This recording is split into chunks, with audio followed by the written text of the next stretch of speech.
Lit Happens, Saskatoon showcase of Saskatchewan's literary talent.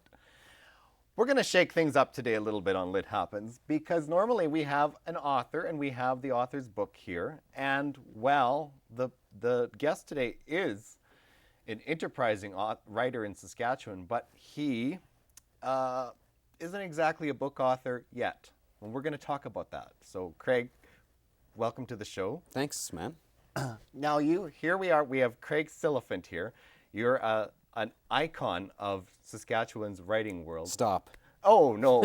Stop. Whether you realize it or not, I think you are. And I know we're going to talk about the book that you have in the works a little later. But first, I want to tell the viewers exactly what you do and what you write. Well, I guess really I would term myself a writer, critic, filmmaker, I guess, and broadcaster even. Oh, for sure. My full-time gig is at Rolco Radio. I'm the creative director and entertainment editor there, but I also am a freelance writer. I write in all kinds of publications from the National Post to Planet S or Prairie Dog in Regina, as well as I work for Fahrenheit Films, and I think our claim to fame there was really a documentary called Stolen Sisters that aired on Global nationally about murdered and missing Aboriginal women. Oh, for sure. I remember it very well. Now, first of all, how do you multitask like this? Well, it all really started because, I mean, I think you and I have talked about this before. I really grew up wanting to be a writer, and I grew up writing fiction. And all that time, I wished, that somebody would pay me to write something. And I went to the U of S. I have a degree in English. Yes. And eventually, I did all kinds of crazy jobs. I caught shoplifters. I had guys pulling needles on me and stuff. And I was, going home from those jobs and pounding out articles for Planet S or wherever. Eventually kind of got my foot in the door. And ended up being sort of more on the, like I said, the broadcast or journalistic side of things or film criticism and stuff like that. And now, now I get paid to write and wish I could, write more fiction like I used to. Yes. Yeah. Actually, a lot of times being a writer isn't exactly a path. I mean, it's a path that wavers because a lot of times we are writing, but we're not writing exactly what we want to be writing. Yeah. And I guess in the province, we're obviously a small province. It's not Toronto. We're not in Vancouver. So I felt like if I wanted to, be able to write for a living, I had to sort of become adept at, several different styles and genres. And I mean, it all comes back to, sure, each one has different sort of rules of how you have to set things up and write things, but it's all really, it starts with story and it starts with characters, whether you're talking fiction or something journalistic. I mean, the best articles I write journalistic-wise aren't these sort of dry, boring things. They really find the human story in there and sort of, go with that story.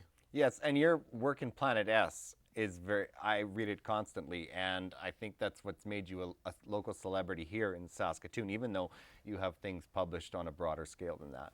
But that's how I added you to my Facebook friend list, was because I liked your articles in Planet S so much. Well, thank you. Well, it's a great publication, and we don't, I should say the editors don't, ghettoize the writing and stuff like that. They make sure that they find excellent writers and treat them well and pay them well so that they continue to have, excellent writing, especially when there's a lot of competition sort of cropping up right now, which is a new thing for Saskatoon in that world. Yeah.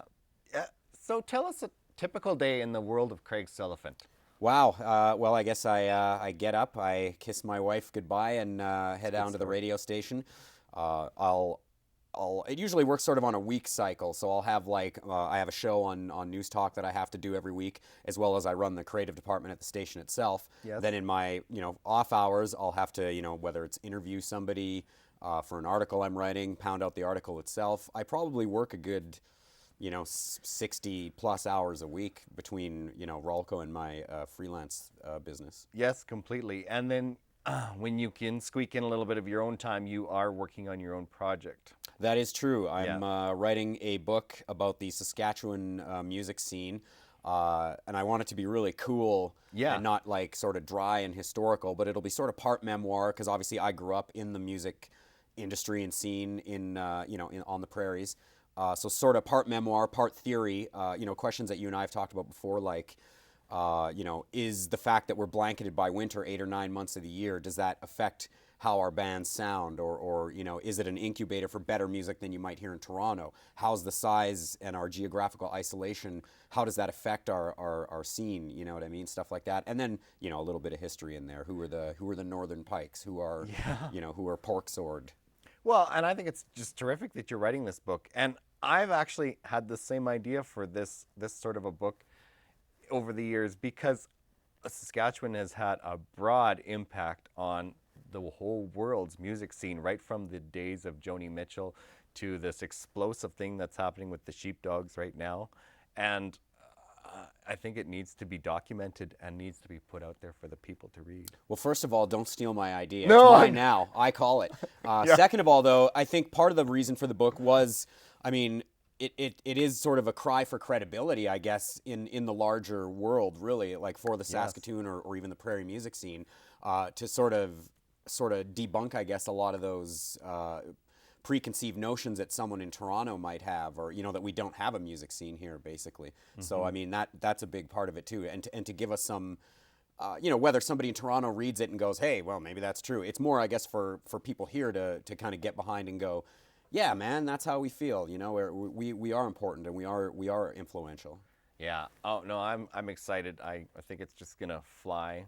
So, any idea when we can expect it to emerge? I know Probably like next year. I'm really starting to get Really? into the planning. I think, like the bands that like we spend all winter writing our albums. Yes. I think I'll probably try and start doing the bulk of the writing during the winter when I'm just trapped in the basement for 8 months. Oh, completely. We've had a lot of writers on this show, and that's what we talk about a lot. Is Yeah.